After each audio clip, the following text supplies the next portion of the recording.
ఒక్కసారి కొమ్మూరి గోల్డ్ కి కాల్ చేయండి. తాకట్లో ఉన్న మీ బంగారాన్ని విడిపించి మార్కెట్ ప్రైస్ కి వాళ్ళు కొనుక్కుని మిగతా డబ్బులు మీకు ఇచ్చేస్తారు. హాయ్, వెల్కమ్ టు మనం టీవీ. మనం టీవీ ఉంది మన కోసం. ఒక జర్నలిస్ట్గా ఏబిఎన్ ఆఫీస్ మీద జరిగిన దాడిని నేను ఖండిస్తాను. పార్టీలకు అతీతంగా కొన్ని థింగ్స్ ఇక్కడ మనం డిస్కస్ చేద్దాం. అమరావతికి చట్టబద్ధత వచ్చే సమయంలో జగన్ ఒక కీలక ప్రెస్ మీట్ పెట్టి మావిగన్ అంటూ వ్యంగ్యాస్త్రాలు వదిలారు. కాస్త అటు ఇటుగా ఈ మొత్తం క్యాపిటల్ ఏరియా కింద డిక్లేర్ చేయండి. మచిలీపట్నం నుంచి ఎంఏ తీసుకోండి, విజయవాడ నుంచి విఐ తీసుకోండి, గుంటూరు నుంచి జియుఎన్ తీసుకోండి. మావి గన్ అని పేరు పెట్టండి. మచిలీపట్నం, విజయవాడ, గుంటూరు మావి గన్.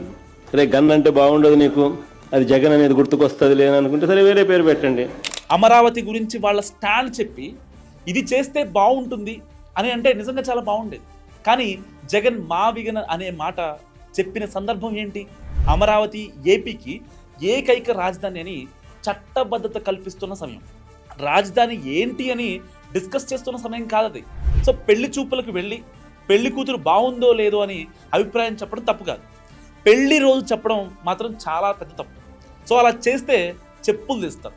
ఇప్పుడు మనం జగన్ గారికి మరి ఏం చెప్పాలి? మరి మాజీ సీఎం గారు కాబట్టి ఆయన అభిప్రాయాన్ని తప్పుపట్టాలి. సో ఇక్కడ తలలు పండిన వైసీపీ మేధావులు కూడా అలాగే చేశారు. సలహాలు సూచనలు లేకుండా ఆంధ్రుల రాజధాని అమరావతిని అపహాస్యం చేసేలా మాట్లాడి జగన్ మాటలకు సోకాల్డ్ ఫాలోవర్స్ కూడా తానా అంటే తందానా అంటూ మరి మాట్లాడారు. సో మరి పార్టీలో ప్రశ్నించే తత్వం ఉన్న వాళ్ళని బయటికి పంపేసి చెప్పింది వినే వాళ్ళని లోపల ఉంచుకొని ఇలాంటి పనులు చేస్తే రేపొద్దున పార్టీకి ఎంత నష్టం? ఇదంతా జగన్మోహన్ రెడ్డి గారు ఆలోచించట్లేదా? అసలు ప్రజాస్వామ్యంలో ప్రతిపక్ష నేత అంటే ఎంతో గౌరవం ఉంటుంది. ప్రజలు కేవలం 11 సీట్లే ఇచ్చారని ప్రజా రాజధానిపై ఇష్టం వచ్చినట్లు కామెడీగా మాట్లాడడం ఎంతవరకు కరెక్ట్? ఒక పార్టీ అధినేతగా జగన్ అమ్మకి చెల్లికి చేసిన న్యాయం ఏంటి? మరి ఆస్తుల విషయంలో పంచాయతీలు, పార్టీ కోసం పాదయాత్ర చేసిన షర్మిలను బయటికి పంపడం, సాక్షాత్తు జగన్ జైల్లో ఉంటే పార్టీని ఒంటి చేత్తో నడిపించిన విజయమ్మ షర్మిలకు మరి జగన్ చేసిన న్యాయం ఏంటి? అందుకే ఇంట గెలిచి రచ్చ గెలవాలి అంటారు. వైసీపీ నాయకులు మహిళలకు ఇచ్చే గౌరవం గురించి ఇలా చెప్పుకుంటూ పోతే ఒకటి కాదు, రెండు కాదు, వేల కొద్దీ ఎగ్జాంపుల్స్ ఉన్నాయి. వైసీపీ నాయకులు ఏబిఎన్ ఆఫీస్ మీద దాడికి వెళ్ళారు. కారణం వాళ్ళ మనోభావాలు హట్ అయ్యాయట. అది ఎప్పుడు హట్ అయ్యాయంటే వాళ్ళని కామెంట్ చేసిన 3 రోజుల తర్వాత. అంటారు కదా, దొంగలు పడ్డ 6 నెలలకి కుక్కలు మురిగినట్టు అని. సో 3 రోజుల తర్వాత హట్ అవ్వడం ఏంటి అని మీకు డౌట్ రావచ్చు. సో ఎవరో ఇచ్చిన స్క్రిప్ట్తో వీళ్ళు మనోభావాల్ని హట్ చేసుకొని ఇప్పుడు ఏబిఎన్ ఆఫీస్ మీద దాడి చేశారు.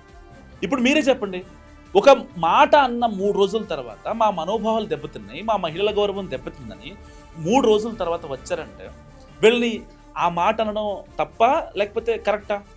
సో ఎవరైనా సరే ఒక మాట అన్నారంటే మరుక్షణమే రియాక్ట్ అవుతారు.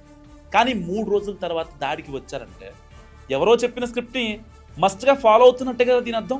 అంటే దీని అర్థం ఏంటి?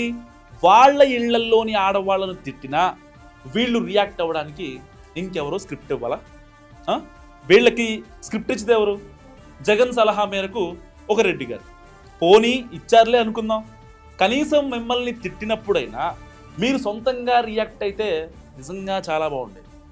ఏపీ ప్రజలు హర్షించేవారు, నిజంగా తప్పుంటే శిక్షించేవాళ్ళు. ఆందోళన చేయండి, ప్రెస్ మీట్స్ పెట్టండి, లేదంటే బహిరంగంగా ఒక ఎక్స్ప్లెనేషన్ అడగండి. అంతేగాని మీడియా ఆఫీస్ మీద దాడి చేయటువంటి ప్లకార్డులు పట్టుకొని అన్యాయం జరిగినట్టుగా మాట్లాడితే మీ మాటలు ఎవరు వింటారు? ఎందుకు వినాలి? ఇక్కడ ఎవరి మనోభావాలు హట్ అయ్యో తెలుసా? మొన్నటికి మొన్న సాక్షాత్తు సీఎం చంద్రబాబు తల్లిని లకారంతో బూతులు తిట్టి జైలుకి వెళ్ళి బయటకు వచ్చి కండిషన్ బెయిల్ మీద ఉన్న అంబటి గారికి, అవసరం ఉన్నా లేకపోయినా మిడిల్ ఫింగర్ చూపించే రోజా గారికి, నకిలీ మద్యం అమ్మి ఎందరో మహిళల తాళ్లు తెంపేసిన జోగి రమేష్ గారికి, మన గొప్ప మహిళామణి శ్రీ లక్ష్మీ పార్వతి గారికి, ఇన్స్టాలో రీల్స్ చేసే మాజీ ఎంపీ భరత్ గారికి, ఇంకొందరు మహిళా నేతలకు మనోభావాలు తెగ హట్ అయ్యాయట.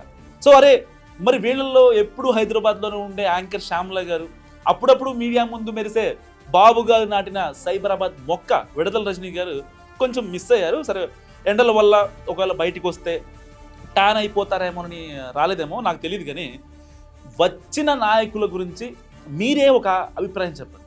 వీళ్ళల్లో ఎవరికైనా మహిళల పైన నిజంగా గౌరవం ఉందా?